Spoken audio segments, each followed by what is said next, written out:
What's up, good people? I'm Aaron Goodman. That's the government. Instagram, Good Vision Media 17, Facebook, Guddy.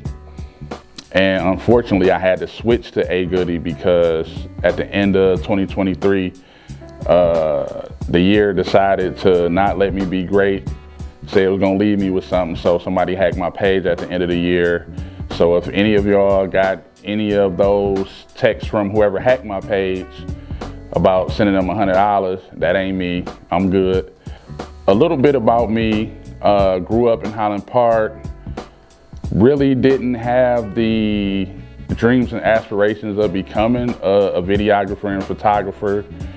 I always was attracted to commercials though, which is crazy. I was more drawn into commercials than I was the actual shows or series or movies that was on TV.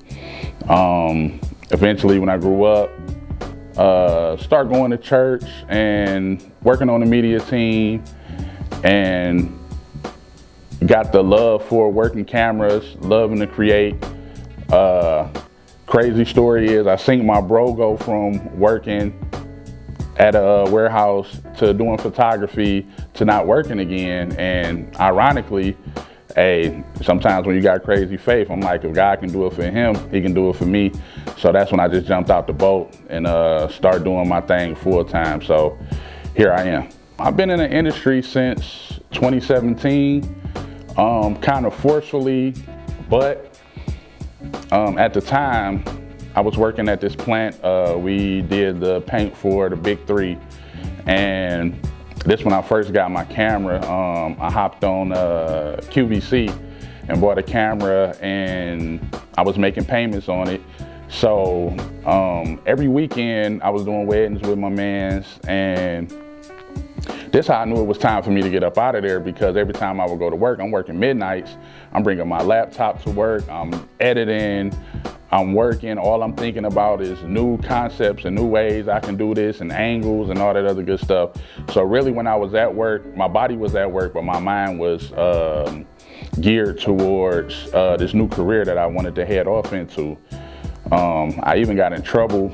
They put up a sheet of paper on the window saying that you can't bring your laptop to work no more. They was making it for everybody else, but everybody knew it was for me because I was the only person bringing my laptop to work, you know what I mean? And I'm real big on that. If you got something to say to me, say it to me. Don't try to penalize the whole squad or whatever. But anywho, I still kept bringing my laptop to work because I was learning how to edit. And so eventually I ended up getting fired. But when I got fired, I kind of thanked dog, like, you know what I'm saying, good look, you know what I mean? And ever since then I got fired, I asked God to sustain me through the next season, and he sustained me, and I ain't looked back ever since. You know, I ain't worked a job since 2017. So I've been in the game, 7 years now. Eventually trying to get off into more high schools, building a brand in that way, but I don't think I'm stopping no time soon. What separates me from the other brands, I would have to say more of my personality skills. I know this more on a personal level, but I went into business saying I'm a relationship guy versus the money. You know, when you build relationships, then the money will come, you know. So that's one of the things that I feel separates me from other creatives. Not knocking nobody, you know, because at the end of the day, we all got bills to pay. You know, some of us got kids, we got mouths to feed, all that good stuff. But I love to have those relationships, because once a person feels comfortable with you, especially in photography, once a person feels comfortable with you behind the camera, then they're willing to be their most authentic self. And that's really what you want when you're behind that camera. You don't want nobody freezing up or clamming up when it's time to take those pictures or do that video. You know, at one point I did, and I'm still gonna do it. I wanna create a camera confidence class, because the more someone is in front of the camera, then they gain their confidence. And I wanna be that guy behind the camera that's coaching and pushing and getting them to the the next level of being comfortable in front of the camera.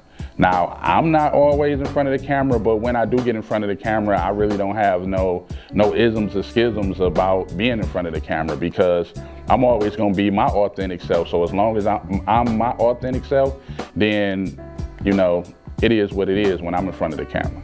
Traveling is a big thing that I really want to get more off into. I consider myself a traveling videographer, traveling photographer.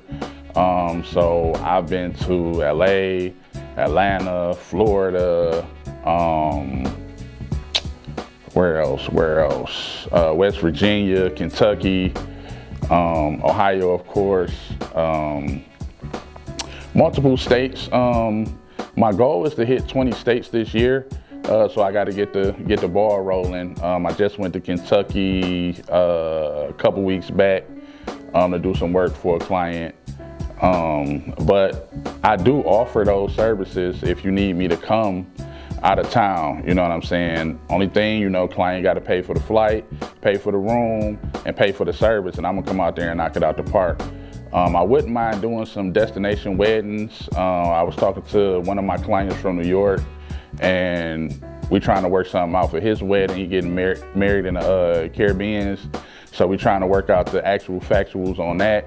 But yeah, definitely I love traveling, seeing new cultures, seeing new things, creating stuff that I probably can't create here, you know what I mean? Every city, every state has its own feel, and I have absolutely no problem going to that state and learning, even from the videographers and photographers that's from there. So yeah, traveling is a big deal to me. So the one thing I would tell new creatives coming into the game is be diligent in your craft. Work on your craft continuously. And that's the greatest thing about being a videographer and a photographer is it's a forever learning craft. It's never gonna be to the point where you know everything, because the software is advancing every day. Shoot, you hop on Photoshop, it might be something new on there. They always doing new updates, and it's always more than one way to skin a cat. So I would tell these young cats getting into the game to be diligent in it, you know what I mean? And ironically, when I first started doing photography, I was a little bit fearful of doing photography because I didn't know all the ins and outs. Now, when it came to videography, I felt like, okay, if I mess this up, I know how to fix it. But when it came to photography, I didn't know that. You know, so that's another thing that you really want to be honed in on, is learning how to fix. Because being an entrepreneur, period, not even a creative at all, being an entrepreneur, period, is 80% knowing how to problem solve. If you're not good at problem solving, you might want to stay at, you know, that 9 to 5 where they're doing all the problem solving for you. And be about your business, you know what I mean? Say what you mean and mean what you say. Because it can get tricky when you step over here on the creative entrepreneur side, you know, and also know that you have to separate the creative from an entrepreneur. Those two different things. Don't think, oh, I'm a creative, so I'm an entrepreneur. Oh, I'm an entrepreneur and I'm a creative. No, those are two separate categories, and you can get them mixed up. So one of my niches is I don't have a niche. I love everything equally. That's one of my favorite parts about doing what I do. That's why I love it, because one day I can be shooting sports event. Next day I can be shooting something for the senator. The next day I could be shooting a wedding. You know what I mean? So I like the variety of being able to switch up things, because I feel if I ever was stuck in one niche, that I probably would get bored. You know, as a creative, it's only so much I can do for a personal trainer. You know what I mean? I can give them all I got. I can cook up, but then after about a month or so, 2 months, you know what I'm saying, those creative ideas get to fall into the wayside, because there's only so much you can do. Now, I hear people talk about it all the time. Yeah, you gotta stick to one. You can't woo. Hey man, when they say the sky's the limit, that's where I'm at, you know what I mean? I love doing them all, to be honest with you. But if I had to pick one, it would probably be promotional videos for clientele, you know, reels, things of that nature, because it gives the entrepreneur the opportunity to convey or show the consumer what they had to offer. And I love being able to show those people that this person has a quality product and they're ready to show it to the world. And I want to give it to y'all as crisp and as clean as possible. Plus, it puts money in the entrepreneur's pocket, so that always makes me happy. Now, I do have a studio. I'm located on 5 Mile and Beach Daily. Good creative studio. I have a couple of shooters with me, Nate, Kelly, and we just trying to do our best, you know what I mean?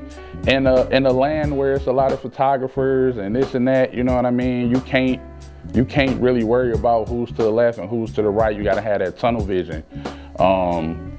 But we love putting things together in the studio. Recently, we put a Valentine's big heart in the studio. So we're always revamping the studio. Every time I have a client that's came a couple months back, and when they reschedule it, they set up another shoot and they come see it again. They're like, man, every time we step in here, it's something new. And I think as an entrepreneur and as a creative, you should always be thinking of things new to push forward. Because if you stay stagnant in this field, you're gonna be in trouble. I'm not gonna lie to you.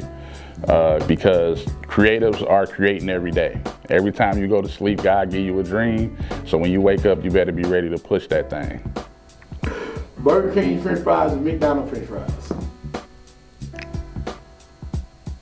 I gotta pick one of them? Yeah, pick one. All right, Burger King French fries. Pepsi or Coca-Cola? Pepsi, wild cherry preferably.